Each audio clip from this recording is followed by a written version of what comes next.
Today's show is sponsored by libertarian conspiratorial fantasy author Jack Casey. Whether you're looking for a 3-book fantasy sci-fi epic of love, death, and dystopian civil war like the Royal Green series, or just looking for a quick, dark, comedic cultural commentary tale about a transsexual slayer of COVID regime vampires, like his latest book, WVW, Jack Casey Books will keep you adequately entertained and pondering the universe to your weird little heart's content. He's the Ayn Rand meets Stephanie Meyer meets somebody who actually writes entertaining books with his own unique little downer-esque flair. Find out more about Jack Casey Books at the aptly named jackcaseybooks.com. Once again, that is jackcaseybooks.com.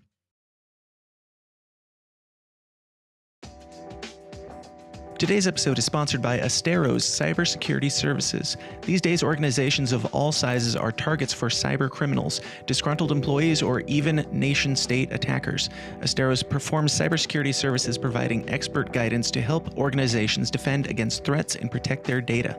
Astero specializes in penetration testing, where they perform ethical hacking on networks, web apps, or organizations as a whole, to simulate what an attacker would do and plug the discovered holes before anyone malicious finds and exploits them. Asteros also specializes in vulnerability management, security awareness training, phishing simulations, cloud security audits, compliance readiness assessments, and much more. As technology expands, it becomes easier and easier to run a business, but if your security is not growing along with your company, then you're going to run into problems. If you don't personally have a company of your own, definitely pass this information along to someone who does, because for a limited time, Asteros is offering companies an attack surface audit completely free. Let Asteros discover potential entry points to your network and how susceptible your company or organization is to cyber attacks. To learn more and to take advantage of this essential offer, just go to asteros.com/free. That's Astero, ASTEROS.com/free.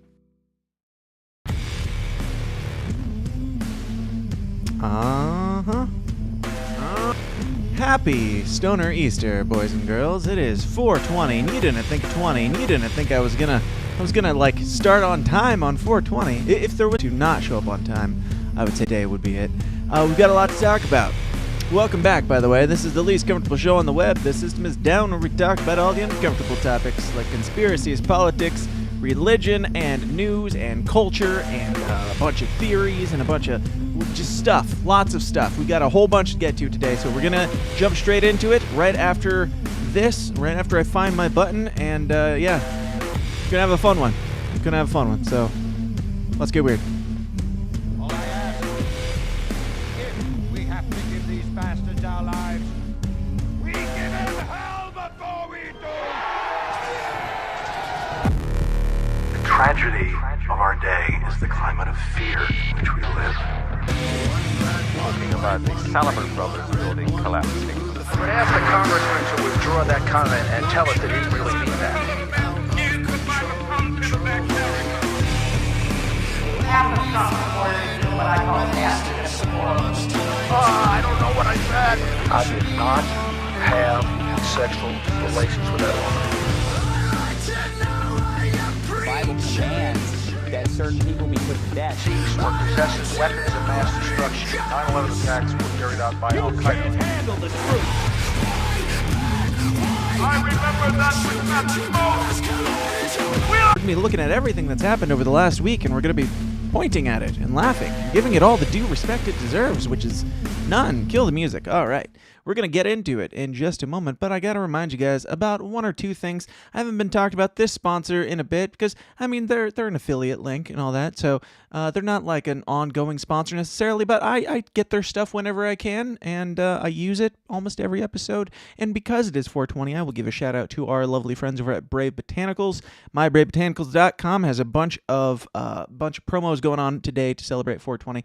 They've got their Delta 8 THC, they've got CBD, they've got colloidal silver, they've got kratom on a regular basis here, and lots of fun stuff. So if you enjoy the natural stuff and you're of age, obviously, and you want to partake and get some nice discounts today, go check them out at mybravebotanicals.com, of kratom.com for all your 420 needs. All right. We also have you guys. You are my favorite and most beloved sponsor. You and the Downers Club, people that keep the show going, like Matt Walrus, Crystal, Zach, Desiree, Tom, Earth Anarchy, Casey, Javari, Paul, Anthony, Mitchell, Michael, Tim, Jim, Steve, I don't know, whatever. support this show with their hard-earned and much appreciated dollars. For as little as $5 a month, you can get your name on that list and possibly have it read incorrectly at Patreon. Are we here? Are we back? Did it work? Hello? Let me see. No? Maybe? What's going on? So I resumed this call, and I'm not sure what the hell I'm going to have to do in this splicing process, but if you're in the chats, if you can hear me, please let me know. Please smash that like button. Go like and subscribe and do all those things. But I think we might be back. Let's see. Are we here? Are we here? Okay. Can you hear me? Shannon says, I see you. That wasn't the question, but close. I believe in you, says Kate. Thank you. It is not my internet. I don't know what the issue is. I don't know if it was a connection issue with my program and YouTube, but hey, hopefully any of that worked, because if not, I just wasted a whole bunch of time, but we might be working. We might be working. To Cade and Shannon, the people who are still here, thank you for being here. Go out and tell people right now that the show is back in action, because we're going to keep going just as though nothing happened, and I'm going to have to shoot myself in the foot and edit a bunch of this stuff later, probably. Or, who cares? Whatever. So, did you guys hear about the TSA? The TSA just announced that masks are no longer required on airplanes, and that comes after a judge voided the whole masks on airplanes thing. And unfortunately, for the powers that be, I guess that's all it takes. I guess that's it. All it takes is one federal judge saying no, and this all goes away. But St. Petersburg, Florida, the Transportation Security Administration won't enforce the national mask mandate on planes and public transit for now, after a federal judge voided it on Monday, according to an administration official. U.S. District Judge Catherine Kimball Mizell in Tampa voided the Centers for Disease Control and Prevention's requirement covering airplanes and other public transit, saying the mandate exceeded the authority of U.S. health officials. Yes, I think that kind of goes without saying, and it's almost like we've been saying this for the last 2 years straight. Hello, Adam Choate. That means the CDC's public transportation masking order is not in effect at this time, and the TSA won't enforce the requirement while federal agencies are reviewing the judge's decision, the administration official said. CDC still encourages masking on public transit. Shocking. Okay, so all that to say, no more masks on planes for now. And I say for now because there's still people that are, no matter what happens, no matter what the evidence is, no matter what the evidence has been over the last 3 years, there are people that want three things very, very much in life. They want masks, vaccines, and lockdowns. They love them. They love them so much. Coincidentally, the people that love them the most seem to be the people that use them the less or are impacted by them the least. But according to NBC News New York, or NBCNewYork.com, so you know it's legit, majority of Americans support mask mandates on planes, public transit, on public planes and public transit, polls show. So 56% of Americans favor a mask mandate on planes, trains, and public transportation, while 24% opposed. For one, I don't know about you. Like, I haven't dug into the numbers or anything, but I'm calling bullshit. Like, you look at some of the videos and things that are coming out, and the pictures and the selfies and all the things. Like, seems like people, for the most part, are pretty much in favor of this thing. They're not that opposed to, the freedom to breathe while being transported through the sky in a space bus. I'm sure there are some people that are mad that they, that their neighbors aren't being forced to not breathe. But if your mask works, feel free to continue wearing it. As Joe Biden said when asked, he said, if you want to wear one, wear one. Yeah, no shit. Like, that was always the case. There was never somebody saying that you couldn't wear a mask on a plane. I mean, maybe if you go back, 20, 30 years, they would be like, are you trying to rob us? because that you look like you're trying to rob us, or you're a crazy person. Or more likely, if it was a medical mask, they would assume that you have a medical condition, which, of course, if you're still wearing a mask, you do have a medical condition. It's called retardation. But the masks on planes are no more a requirement, and according to NBC New York, of all places, people are pissed. Most of the people love it. Love. But, yeah, we had... So we touched on, what do we got? Masks. Now we got to move on to Jen Psaki being asked why don't they need masks in the press room by Peter Doocy. This is the interpreter of the leader of the free world. That is her job. She is the mentally broken interpreter. She's on her way out too, by the way. Can you you're going to find out here that she doesn't have the best answers. Her answers have gotten less good as time has gone on, especially since she announced that she's going to be leaving soon to go work for MSNBC or somebody as a news pundit. But this is the type of journalism you can expect. But it's almost like she has senioritis. She knows she's on her way out, and now here's what the reason she gives for this question. Thank you, Jen. You said about this mask ruling out of a federal court in Florida that it's a disappointing decision, and you say you continue to recommend that people wear masks. Why is it that we can sit here in the White House briefing room with no masks, but people can't sit in an airplane cabin with no masks? Well, Peter, I'm not a doctor. You're not a doctor. That I'm aware of. If you're a doctor, I wasn't aware of that until today. Okay, not a doctor. Just making sure. I don't know. These chums, these snake lizard people all working together. And this is the go-to now. If you don't feel like answering a question, you're just not an expert on it, so you have no right to discuss it. Ketanji Brown Jackson, the Honorable Judge Ketanji Brown Jackson, to be, more accurate, when asked if she could define a woman, said, "No, I'm not a biologist." Jen Psaki, when asked if why they don't need masks there, but they need them on planes, the only thing she could come up with was, "I'm not a scientist." Okay, sure. You're not a scientist. So the scientists came in and they said to you, it's perfectly fine for you to wear them here, but not wearing them in the sky. In the sky, it's worse. Now, if she was like, this is the reason why I think it's senioritis and she's not as stupid as she's playing. I think she just doesn't give a shit at this point, is because all she would have had to say is the obvious answer, which is a very arguable point that there's the circulation in the airplane keeps, the things, the COVIDs all roaming around, the particles all floating around in the tiny atmosphere, the enclosed environment. It's a smaller space with more people, yada, yada. It wouldn't be that hard to come up with an answer like that, which is why I think that Jen Psaki is actually just done. She's thrown in the towel. She doesn't care what you have to say, Peter Doocy, and she doesn't care about what Biden has to say either. And Nor do you play one on TV. Nor does he play one on TV. There you go. Most days. But these determinations, remember the masking guidance is green, yellow, and red. We are currently in a green zone in Washington, D.C., so they're not recommending it. Some people can still wear a mask if they want to. Many people do, or wear them in meetings, or wear them at certain times where you're going to be around or sitting close to people, or maybe. So again, you can wear masks if you want to. Like, this is news. Like, this is something new.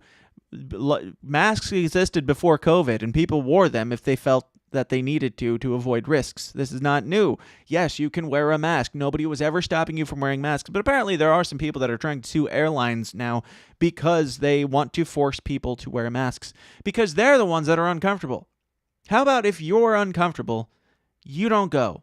If you're uncomfortable with, like, the way things are normal, like not forcing people to wear certain attire that is arbitrary, if that makes you uncomfortable, if it makes you uncomfortable for other people to not wear masks, you stay home. Because you're already, like, you're taking a risk. You're flying in a space bus. You're taking a bit of a risk already. You have to weigh the risk-reward analysis for flying in the first place, and now you might have to weigh the risk-reward analysis of flying without a mask. Because with or without the mask, those germs, those evil, like, this is not a new thing either. People have always been gross. People didn't just start being gross when this thing was made in China. That's not new. People are gross, and if you fly in a space bus, you might get a little gross. That comes with the territory. Anyway, moving on. Dr. Anthony Fauci is currently, I don't know, tuning or jumping onto anything that will actually have him, because nobody really cares what this man has to say right now, and for good reason.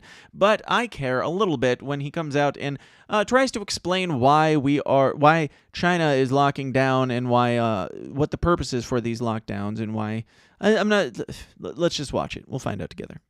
Else, but lockdown has its consequences. You use lockdowns to get people vaccinated so that when you open up, you won't have a surge of infections, because you're dealing with an immunologically naive population to the virus, because they've not really been exposed because of the lockdown. The problem is that the vaccines that they've been using are not nearly as effective as the vaccines that are used in the United States, the UK, EU, and other. So let's break that down. What he just said is the purpose of lockdowns is to basically coerce people into getting vaccinated. And the reason why they need to get vaccinated is because they've been under lockdowns, so their immune system isn't strong enough because it hasn't come in contact enough with the virus. If I'm understanding that correctly, that is absolutely nightmarish bullshit right there. So justifying lockdowns because punishing you until you take a vaccine is the way to do it. And you are more likely to need the vaccine if you are under lockdowns. Problem, reaction, solution. My friends, that is what we have here. Let's watch this again and see if there's anything I missed. But lockdown has its consequences. You use lockdown. Lockdown has its consequences, like destroying lives, like raised suicide rates amongst men, women, and especially children, like brainwashing, like businesses collapsing, like people not being able to feed their families, like that Twitter city that we saw last week where people are just screaming out into the dead of night because they can't stand life anymore. Yes, it has its consequences. Those are just a few. To get people vaccinated so that when you open up, you won't have a surge of infections, because you're dealing with an immunologically naive. Yeah, Adam Choi makes a good point. He says there weren't even vaccines in 2020. So why did we have the lockdowns? And it's just obvious utter bullshit that this. I don't know. He's just trying to explain China's behavior, I assume, because China has weaker vaccines than we have. I don't know what the science is behind that, personally, but if given the benefit of the doubt, if China has weaker vaccines and we need to lock people in their homes so that until they get the weaker vaccines because their immune system will be weaker, none of this makes any sense at all. All right. So people love their vaccines still. Certain people, the people that make money off of them primarily. And speaking of vaccines, this came out of Joe Biden's administration this week. This is from Secretary Xavier Becerra, whatever. I don't know who this guy is, but it's through the White House convening on equity. So it's an equity meeting with Secretary Marisha Fudge and Secretary Xavier something. And this is what they had to say about vaccines. Just in passing. This is just a throwaway comment. Just listen. Here we go. We're going to need audio. By having better data. Secondly, by having better data, we can do a couple of things. Vaccines. A year ago today, by the way, we know that vaccines are killing people of color, blacks, Latinos, indigenous people at about 2 times the rate of white Americans. So on vaccines... Did you catch that? Did you catch that subtle slip in there? It wasn't that subtle. It's like, oh, and by the way, minorities are dying at twice the rate of white folks when it comes to vaccines. He didn't even say dying of. He said vaccines are killing twice as many of them. His words, not mine. His words. Last year. Sorry, YouTube. I know you love me, but I'm not the one saying it. I'm just giving it from the horse's mouth. If you don't like the mirror, if you don't like looking into it, then That's on you. We saw that about 2/3 of white American adults had received at least one shot of the vaccine. That was just barely over 50% for Black Americans and Latinos at that particular time. So again, we've got to work. Today, a year later, over 80% of white American adults have received at least one shot. Over 80% of Black American adults have received at least one shot. Over 80% of Latino Americans have received at least one vaccine shot. Okay, so I think he's bragging about how many vaccines they've gotten people to take right after this aside here of twice as many Black and brown folks are dying from, or the vaccine is killing, according to him. Now let's see. Let's get a little bit of context. I haven't dug into this that much. I didn't see this link before, so we're going to click on it and see what happens around this, because I am a very professional journalist. Better data, so good quality data, better collection methodology, so we could actually figure out where we needed to go rather than wait for you to come to us. Secondly, by having better data, we can do a couple of things. Vaccines, a year ago today, by the way, we know that vaccines are killing people of color, Blacks, Latinos, indigenous people at about 2 times the rate of white Americans. So on vaccines last year, we saw that about 2/3 of white American adults had received at least one shot of the vaccine at that particular time. So again, we've got to work. Today, a year, over 80% of Black American adults have received at least one shot. Over 80% of Latino Americans have received at least one vaccine shot. That's because we went to you and we had better data to tell us. Same time, President Biden made a commitment. We're going to get more people insured so they have access to healthcare and the peace of mind that comes from knowing you can take your child to the hospital and not go bankrupt. What did we find? Well, too many folks in our communities were not getting the care they needed because they weren't getting the insurance they could afford. We went to work. All right, whatever.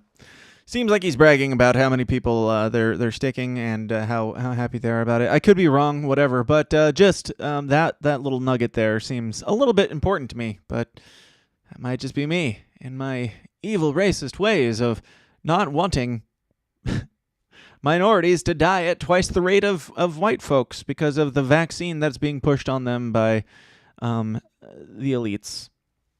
Again, it's not a race war. It's a class war. It's not a left and right war.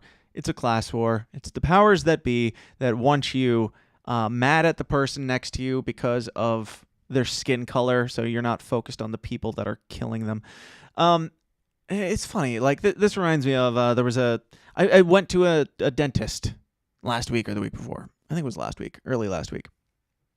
And fine dentist, no issues at all. But I walk in and the nurse takes me in and sits me down, and she's like talking to me, and she's like, "Hey, do you want?" She's a Black nurse, by the way. It matters to the story, otherwise, who cares? But Black nurse lady, super nice. Takes me and sits me down. She's like, "Oh, do you wanna have the TV on?" I'm like, "Yeah, sure. Go ahead and turn on the TV, whatever." And she's like, "What do you want to watch?" And I'm like, "I don't care. Just whatever's on, news, whatever. I don't care. Just give me something to look at." And she turns it on, and it's like this, I don't know, Good Morning America or one of those stupid, kitschy news, quote unquote, shows that I compete with during the day. And it's like this long thing. Like, I wasn't able to watch it like that intently, so I don't know the entire premise, but from what I could gather in the, I don't know, 5 or 6 minutes that I was there, I was watching, paying attention before they started digging away in my face. It was something about like how Black female doctors, like, people don't respect them. Like, it was super weird that just happened to be on right then. Like, there was just a part of me that's like, I can only imagine if I was her, I would feel uncomfortable that I just turned on the news for this white dude and it's just talking about how white people are judging Black females in the medical field or whatever. I'm like, obviously I don't care. And now we've got the media that's like, it's trying to make us care about this situation. Like, I want to just ask her, like, does this feel weird to you? Like, isn't something a little off here? Doesn't it seem like they're trying to make you not like me and me not like you? I like you. Fix my tooth. That's all I care. Like, can you do the job? That's really all I care about. I don't know. It was just weird. It was weird. Now, I'm sure that there is a lot of discrimination in that field and everything, and it goes the same, like if there's a white dude who's like a nurse or whatever, he's going to get shit too. He's called a nurse and made fun of or whatever because that's a woman's job. Yeah, there are shitty people who will make fun of you for your jobs, and they will think that you are not as qualified as somebody, like, and it's not even like the doctor thing. If you had like an Indian doctor, they'd be like, yeah, that's what, or like, I don't know what the stereotypes are, Indians or Asians or something.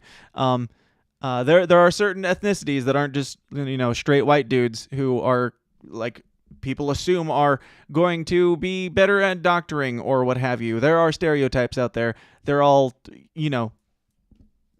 they're up for debate, obviously. There are good doctors who are certain ethnicities, and there are bad doctors who are certain ethnicities, and it doesn't obviously have anything to do with their skin color. But I just thought it was weird that we have to live in this world now where you turn on the news and they're talking about, hey, be uncomfortable with each other. Like, people are uncomfortable with each other, yeah. Some people are, but when it just so happens that you turn on the news and they're talking about the racial discrimination against black women in the medical field, when I'm like there with a nurse of color in the dentist's office, and she was great. Obviously, I have no problem with her, but yeah, there is a part of me that wants to ask sometimes those things, like, does this help you? Does this make you feel better? Do you feel like this represents you? I guess is the best way to put that. Because it doesn't represent me. Yeah, and I imagine there's a lot of people in her situation that feel the same way. Anyway, and of course she couldn't be like, all right, never mind, we're going to change that and turn that off. And of course I couldn't either, because that looks even worse. But either way, awkward and weird that this is so prevalent in our culture now. Yeah. Anyway, but moving on. We're going to talk about some Twitter stuff. We're going to talk about Twitter. It's more specifically Elon Musk and his rampage against Twitter. But there's lots of stuff going on with Twitter. And the first one, I had this pulled up last week. We didn't quite get to it because we were talking about all the libertarian bullshit. But Jack Dorsey's, the NFT of Jack Dorsey's very first tweet went up for sale again. It's not the first time it's been on sale. It's an NFT screenshot, basically. Very expensive, pricey screenshot. If you don't know what an NFT is, that's it. It's a pricey screenshot. An NFT of Jack Dorsey's first ever tweet, which sold for $2.9 million just last year, was put up for sale and only got 7 offers from $277 to $6. Like, what more evidence do you need that NFTs are kind of a joke? And by kind of a joke, I mean basically always a joke. Like, the only time I've ever heard anything about NFTs, and I'm open to being proven wrong as always, but the only time I've ever heard about anything of value being gleaned from an NFT was like Tom McDonald buying that Eminem beat. Because that's something that has like real world application that isn't just a screenshot with a certificate of authenticity or something. But what more evidence do you need that it's all a sham? You got, we talked about it a while back, Paris Hilton and Jimmy Fallon. They were like, hey, look at these boring monkey pictures that we purchased. Oh, that's cool. You've got a boring monkey. I've got a boring monkey. I feel like it represents me because I'm boring. And then the price of boring monkey pictures skyrocketed, which is absolutely stupid. But this is literally just like this. Sure, you've got a monkey generator thing, and that takes at least a little bit of know-how and technology to make the monkey look as boring as Jimmy Fallon. But this is literally just a screenshot. And who sold it? How do we prove its authenticity? Like, what makes this screenshot better than my screenshot? And if you show a picture of your NFT, aren't you just giving it away? If I do this, let me see. Save image as, and boom, I am a millionaire. certainly tomorrow. I just need to go print out the certificate of authenticity. But $2.9 million last year. Now it's upwards of almost $300, not $300,000. Like the amount of the decrease in value of this is almost as bad as Disney, Twitter, and Netflix as of late. Thanks much in part to Elon Musk, which we're going to get to. But just felt like sharing that because, good Lord, avoid the NFT stuff unless you really know what you're doing. Because, again, there's probably some ways to get value out of it. And I know that there's, like, famous artists and stuff who are, like, selling specific art pieces, their specific things. And even that, it's like it only has value as long as people want it. If nobody wants it, then just like anything else in life, it has zero value. And it's a lot harder to convince people to want a $2.9 million screenshot of a Twitter post.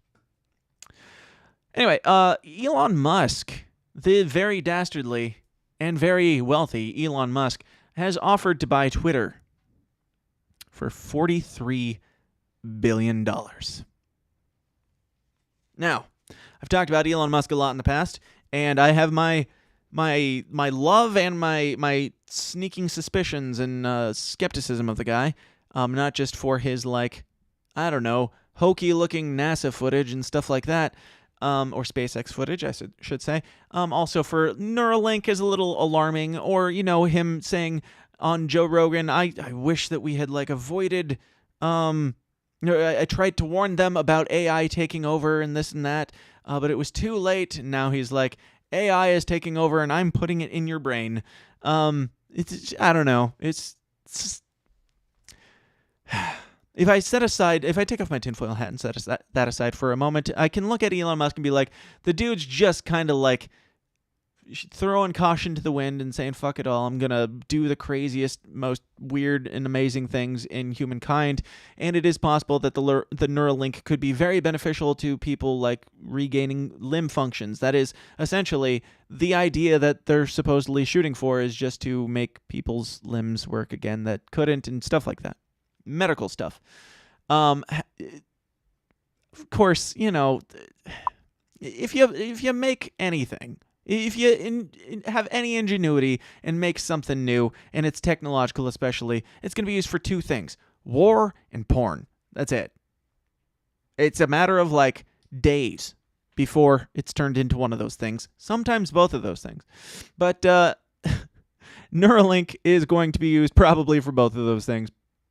Probably, you know, within our lifetime, which is a little bit unnerving to me. Anyway, so Elon Musk is this crazy billionaire dude, and he does all these crazy things, but I do have to tip my hat a little bit to him as of late, because he's, you know, pointing his terror in the right directions. This one being offering to buy Twitter. So he has, like, we talked about it, I think, a couple weeks ago. He has, like, the highest stake share in Twitter right now with, like, 9-point-something%. Maybe, yeah, I think it was 9 point something. And now he is trying to just flat outright buy Twitter and allegedly give everybody freedom of speech, and that seems to be his motivation here, is to just make it the open market of ideas and the town square, town whatever, of the internet, which Twitter gets a bad rap, in my opinion. I think that Twitter is trash, but it's like, since I've gotten into Twitter and gotten away from Facebook, it is trash still, but I find it to be less trash than Facebook and YouTube as far as, like, how it works with its users. Yes, it has kicked off a lot of big names, and it kicks off my friends all the time. I don't know. It just seems like less personal, and it kind of helps me embrace it a little bit more. I know that sounds bad, but Facebook, it's like, I spent a lot of time debating with people and getting into these deep conversations on Facebook, only to, you know, waste an entire day having what was, on my part, a good faith debate, and only to be met with, like, screeching and nothing, and or, like, long drawn out paragraph debates and stuff, which I think is just, it's a massive waste of time. Twitter is the same kind of waste of time, but it's a waste of time that you can step away from easier because of the smaller amount of words and it's easier to just direct your comment at a certain person and then go about your day. I don't know what it is about Twitter, but I do like it more than the others at this point. They're all trash, though. I hope that Elon Musk does succeed in buying up Twitter for $43 billion. He's got FU money, to say the least, in order to even be able to make that proposition. Of course, as soon as he did, everybody started screeching and flailing and freaking out, including the royalty, the Saudi Arabian royalty or something. All right, let's read a little bit and we'll find out more. Close that. Elon Musk offered to buy Twitter for $54.20 a share in a filing published Thursday, saying the social media company needs to be transformed privately a little over a week after revealing 9.1% stake in the company. Musk's offer values Twitter at about $43 billion. I invested in this is a quote. I invested in Twitter as I believe in its potential to be the platform of free speech around the globe, and I believe free speech is a societal imperative for functioning democracy. Musk wrote in a letter sent to Twitter chairman Brett Taylor and disclosed in its securities filing. Twitter share. Where'd you go? Don't move my stuff. Twitter shares closed down 1.68% on Thursday. Tesla stock dipped more than 3.6% on the news. According to Musk, blah, blah, blah, blah, blah, blah, blah, blah. So he's trying to buy Twitter. And people are freaking out on both sides. There are free speech people, like myself, who are freaking out that it could be possible. I don't hold high hopes, because, for one, anytime you have high hopes, like, I try to stay white-pilled and all and positive, and if something happens, great, but until something happens, I'm like, that's cool that he's trying, but I don't see it happening. And the reason why I don't is because they kicked off the president of the United States, was kicked off of Twitter. And, back when it was Alex Jones, we were like, it's just Alex Jones. Oh, it's just Milo Yiannopoulos. Oh, it's just Paul Joseph Watson. No, it's just these crazy people. Oh, it's just the president of the United States. And then it's like, oh, well, he is crazy, but that's a little bit far. And then he starts kicking off all your friends and everybody for making jokes and saying anything, and it gets a little bit more concerning because now it's come down to us. What was I saying? I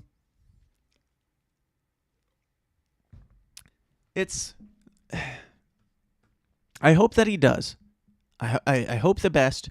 But I don't think that there's anything that's going to keep them from, I think they would rather throw away the company than let Elon Musk have it at this point. And they're showing that. There's this poison pill going around that they're talking about where they're basically going to tank the company. If Elon Musk gets too close, they're going to tank the company. They've rejected his offer, which could be, what's the word? I don't know. They're doing things against their shareholders, basically, against the will of their shareholders and what's best for the company. If Elon Musk is actually offering more than the company is worth, then it would be in the best interest of the shareholders to have a say in whether or not they sell everything to Elon Musk and then, make bank. And so that all led me to post this last week, which broke my brain, if you didn't notice, and broke everybody else's brain in the process. But I posted, after all this news was coming out, I said, Elon Musk threatening to buy Twitter is the worst attack on our democracy since January 6th. Now, you guys get it. Right? I get it. You get it. Lots of people get it. But this tweet blew the fuck up, and it's not because people thought it was a funny joke. I'm pretty sure. Because if you were following, this is the first time I've ever had to turn off notifications for a tweet in my life, in my existence on Twitter. I got to the point where the next day I came back and it was still just flooding in, and I'm like, I can't even see the notifications for things that I've posted more recently because it's just this endless wall of people screaming about how stupid I am, about how much of a crazy, stupid liberal communist I am. So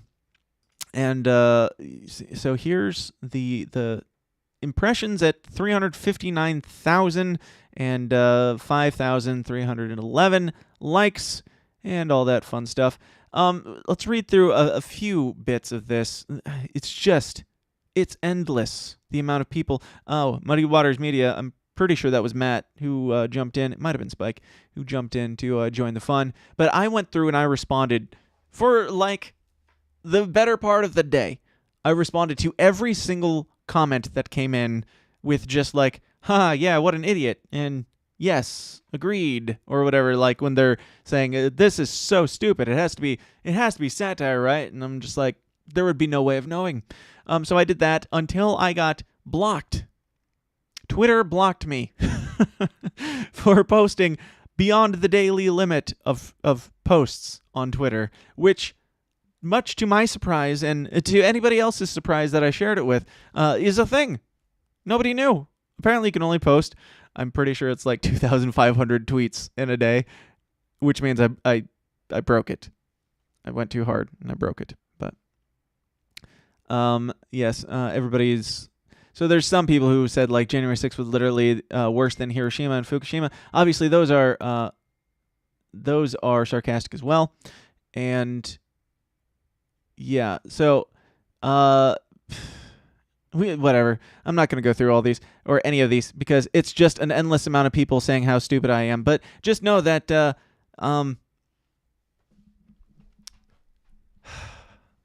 if you're looking around on my page and you're not sure what the joke is or what the punchline of the joke is, you suspect that there might be a joke but you can't find the punchline, you might be the punchline, actually. Just... are we back? Man, this is not going well. You might be the punchline. So keep that in mind. And just, I understand the argument of like, well, it's so hard to tell these days. I've been duped myself. I've been like, oh, this person's stupid. I usually, like, if I get to the point where I'm like, this person's really dumb, like, I'll spend at least like 10, 15 seconds to click the profile, see what I'm working with, and make sure I'm not getting duped. And I have been duped before, so I get it. And it is getting harder and harder to tell what is and is not satire. But all I'm asking, like, I'm not asking that you be as smart as me or as quick-witted or as funny as me. All I'm asking is before you go out and make yourself into the punchline, just go click. All it would take is reading my bio, I'm pretty sure, on my Twitter, or at least like scrolling through a tweet or two. Just do that. Of course, I know you're not going to because you're not listening to this right now. Because you couldn't possibly be bothered to do that little bit of work. So I doubt you're here listening to me ramble about how great I am right now either. Anyway, it was a fun time. It was a real fun time, and it's always fun to poke fun at both sides. Because like after I did that, and I've made that joke before. Like swap out Elon Musk threatening to buy Twitter with something else. Like I've made multiple jokes of is the worst attack on our democracy since January 6th. And as somebody commented, or they like quote tweeted me and said something like, anything that ends with the worst attack on our democracy since January 6th is a fucking joke or something like that. Or is obviously satire, lol. Like they thought that they were owning me by saying that and not even realizing like the layers and the levels of irony and what misunderstanding goes deep, and it's a beautiful thing. That is why Twitter to me is fun, because of the nonsense. And if you're not enjoying Twitter, you're not doing it right. Get off and run away immediately. That's the NewYorkPost.com, so you know it's legit. Elon Musk posts cryptic love letter or love me tender tweet as Twitter battles escalate. So an ambiguous reference to an Elvis hint at the next stage of Elon Musk's effort to buy Twitter. The theory is that Musk, I guess, hinted at that there was a plan B if this didn't work out. He said, yeah, there's plan B. I'm not talking about it or whatever.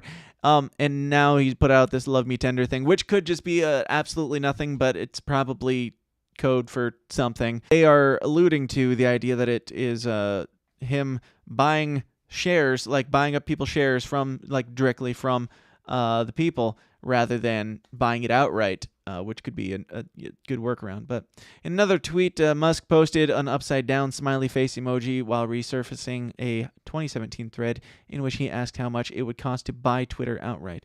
While Musk provided no further details in the post, the throwback Elvis reference is a potential sign that the billionaire is considering a hostile bid to bypass Twitter's board and make a direct offer to company shareholders with a so-called tender offer. So that's where they think this is going.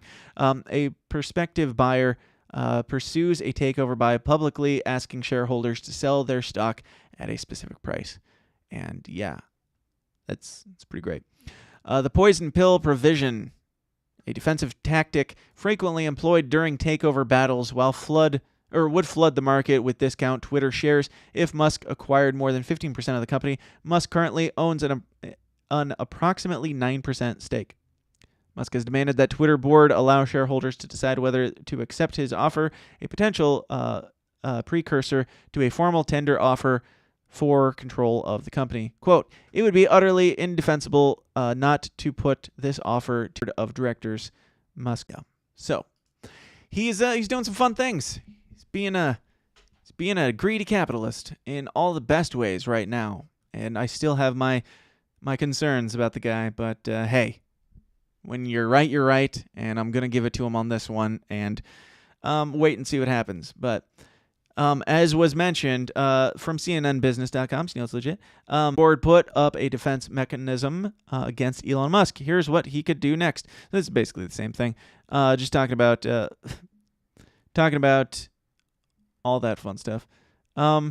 The poison pill plan, detailing in a filing with the Securities and Exchange Commission on Monday, will remain in place for nearly a year and will be triggered if Musk or any other investor expands his stake in the company to 15%. He currently owns around 9% of the shares. It would give all other shareholders the right to buy one additional share for each share they own at a discount, while other shareholders executing their rights to buy new stock under the plan would have to pay $210 for each new share they purchase. Musk, on the other hand, Musk or another hostile investor, hostile, I like how they use that so loosely.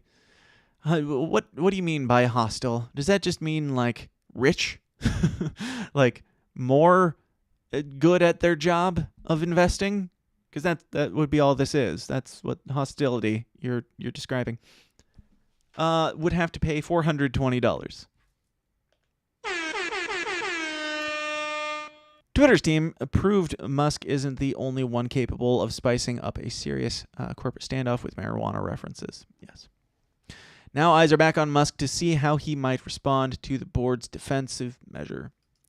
And like I said, he's already... Nope, we don't need that back up. He's already come out and talked about how it would be basically illegal for them to tank the company and screw over all their shareholders rather than selling to him. All right, so that's that. Elon Musk also came out and attacked Netflix over their subscriber loss because, as I mentioned earlier, Disney is tanking for all their woke nonsense. Netflix is tanking for all their woke nonsense. Twitter is tanking for all their woke nonsense right now. Look at the stocks. They're not doing great. They're doing about as great as not even Biden's approval rating. Let's say Kamala Harris's approval rating. Like really, really bad. This comes from Daily Beast and news.yahoo.com, so you know it's legit. Elon Musk attacks Netflix over subscriber loss, says woke mind virus is making Netflix unwatchable. And he's not wrong. Like, you look at all this stuff from, like, cuties to all the new, what is it, the Abercrombie and Fitch thing that's, like, demonizing the company because it wanted their models to be fit, basically, is what it sounds like, and they're making it into a racial issue as well. They've got lots of all the woke stuff. Big Mouth, I think. Personally, as a libertarian, you can make your animation however you want, but don't mind if I call it gross when it's sexualizing children. Complained about online harassment against women just weeks before defended her own harassment on Twitter. The woman behind Libs of TikTok is an influencer who knows she operates a powerful online media brand. She threatened copycats with takedowns. See below. Filed a trademark for the name and inked partnership with other right-wing media companies, Lorenz tweeted. Lots of conflict. So, whatever. So this was Taylor Lorenz a few weeks ago, and this is shared by Libs of TikTok. So the long and short of it is, Taylor Lorenz got attacked, and she's like, hey, doxing is bad, and online harassment is bad. And then she puts out this story about Libs of TikTok, who it's not common knowledge who the person is who runs Libs of TikTok. It's an anonymous account, technically. It has gotten out there in the past, so it wasn't like Taylor Lorenz was the one who necessarily broke the story, but she did include a person who, generally, obviously wishes to remain anonymous. She did include the name just because, which had really nothing to do with the story.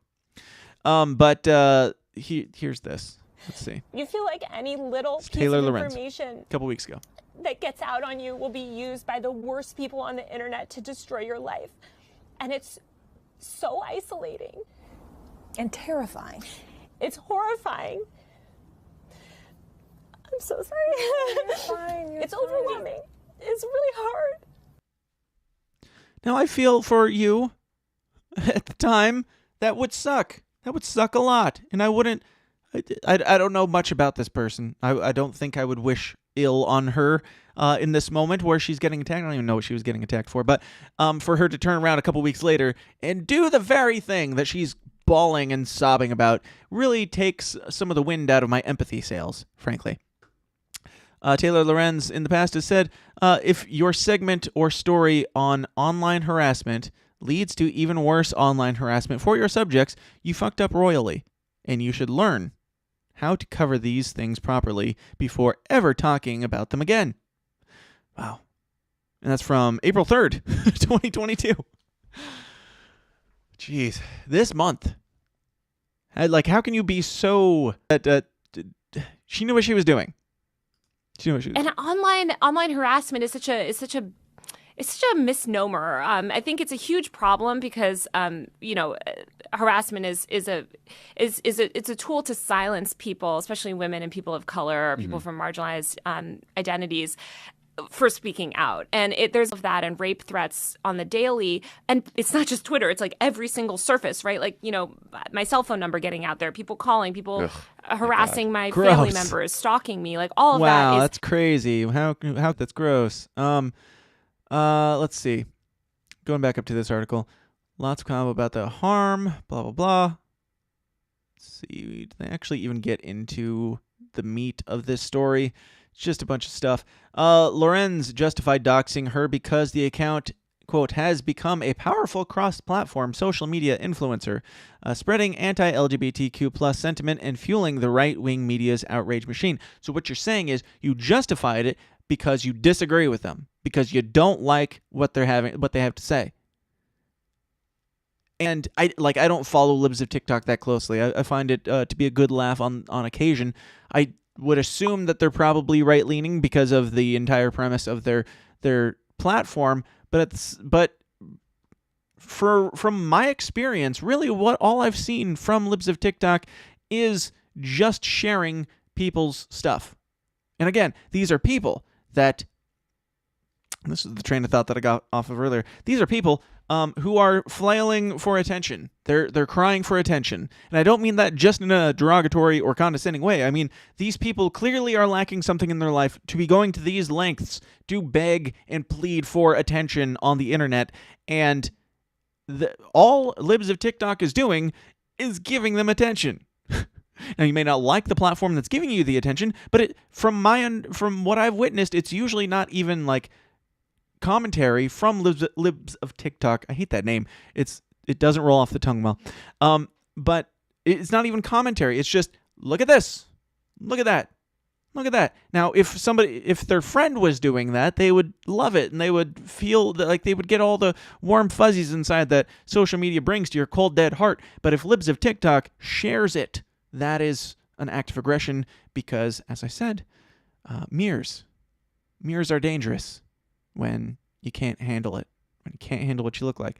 But yeah, spreading anti-LGBTQ sentiment and fueling the right wing. And that's the thing. It's like, what is anti-LGBTQ sentiment?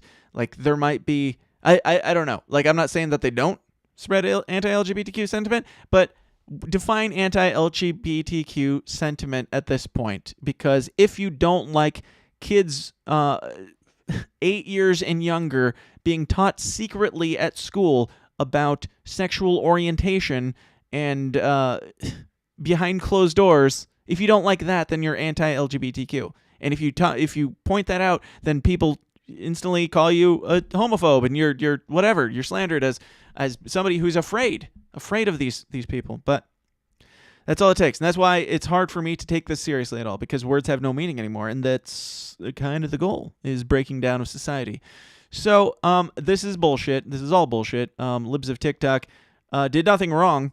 To my understanding, slandered nobody. Just shared and exposed or showed what these people are talking about.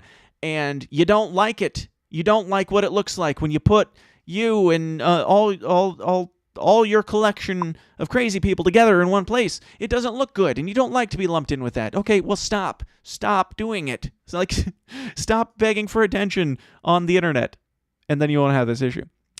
Taylor Lorenz, reporters make phone calls, send messages, show up places, and knock on doors when reporting out a story. I reported this story out extensively using every tool I had to ensure I had the correct woman. Yes, that's not the issue. It's not, the story isn't doxing this person. Your story is I don't know. Well, I guess that technically is the story. It's meet the woman behind this, but is that even a story? Is that a story at all? That you found it on the internet and you made sure it was true, and now you're talking about it. Like, I don't think it's that big a deal, frankly. I think doxing in general is just a shitty dick move.